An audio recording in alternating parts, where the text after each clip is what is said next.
কাজে আমি লাগাবো, আপনাদের স্বাস্থ্যসাথীর কার্ড দেব, আপনাদের বিনা পয়সায় রেশন কার্ড দেব, আপনাদের বাঁচার সুযোগ করে দেব, আপনাদের ছেলে মেয়েদের স্কুলে ভর্তি করে দেব। আমরা আজকেই মিটিং করে স্কিম তৈরি করে নিয়েছি।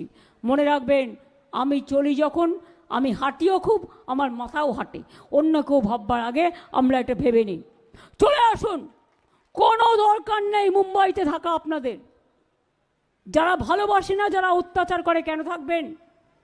আপনার এখানে শোনার কাজ করুন, অনেক সুযোগ আছে। গুজরাটে থাকার কি দরকার? চলে আসুন বাংলায়, ওরা যখন চায় না। ইউপিতে থাকার কি দরকার? চলে আসুন, ওরা যখন চায় না। আমি আহ্বান জানিয়ে যাচ্ছি, ফিরে আসুন। দায়িত্ব পশ্চিমবঙ্গ সরকারের। নাইবা দিতে পারলাম বিরিয়ানি, নাইবা দিতে পারলাম পিঠে পায়েস,